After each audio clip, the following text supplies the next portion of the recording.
नमस्कार. आपण लाटी या गावामध्ये आलेलो आहे. तर आपण ऊस या पिकासाठी इंडिया ॲग्रोचे प्रोडक्ट दिले होते. तर इंडिया ॲग्रोचे प्रोडक्ट दिल्यानंतर काय रिझल्ट आलाय आपण शेतकऱ्यांना विचारूया.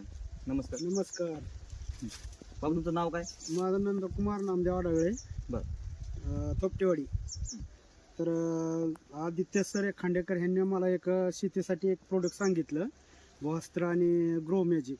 पहिल्यांदा मी काय केलं, मातीत मिसळून एकराला हे टाकून बघितलं, भोस्त्र 2 बॅग आणि एक ग्रोमॅगची. तर मला असा रिझल्ट आलाय. सुरुवातीला उगवतानाच असं कोंब आहे ना, इतक्या जाडीमध्ये उगवला. एक 10 दिवसातच उगवून शक्ती त्याची पण झाली. बरं. तुम्ही स्टार्टिंगला काय काय वापरलं होतं बाबा? भोस्त्र आणि ग्रो मॅजिक. बरं.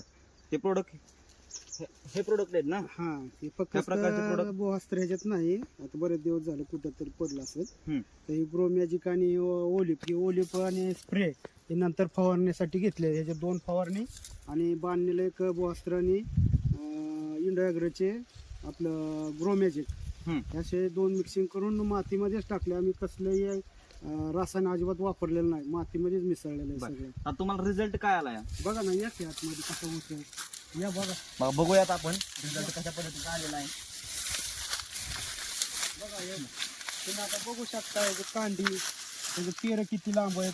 सरासरी ऊस किती वाढला. आता सरासरी 6 महिन्याच्या बी अजून पूर्ण नाही झाला, तरी पण एक कांडी 1 2 3 4 5 6 7 8 कांड्या आहे सरासरी.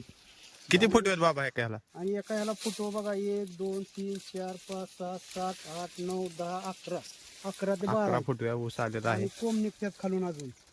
तुम्हाला काय वाटतंय? शेतकऱ्यांनी रासायनिकडे न वळता ऑर्गॅनिक शेतीकडे वळावं असं माझं मत आहे. कारण रिझल्टच तेवढा इतका भारी आहे भोस्त्राचा आणि ग्रो मॅजिकचा. बरं, एकरी खर्च किती आला बाबा आतापर्यंत एकरी तुम्हाला? सरासरी बघा आतापर्यंत 13,000 रुपये झाले. 13,000 रुपये खर्च हा, आलेला आहे. अजून सरासरी माझ्या अंदाजे 2,000 रुपयाचं स्प्रे ड्रिप मधून सोडायचंय. सरासरी 15,000 रुपये खर्च येतो एकरी. एकरी हा. तुम्ही खुश आहे ना? एक नंबर खुश आहे. सगळ्या शेतकऱ्यांना माझी हीच विनंती आहे की सगळ्यांनी ऑर्गॅनिक शेतीकडे वळून इंडिया ॲग्रोची खतं वापरावीत, ही माझी नम्र विनंती. तरी आपण पूर्णपणे सगळा ऊस बघूया.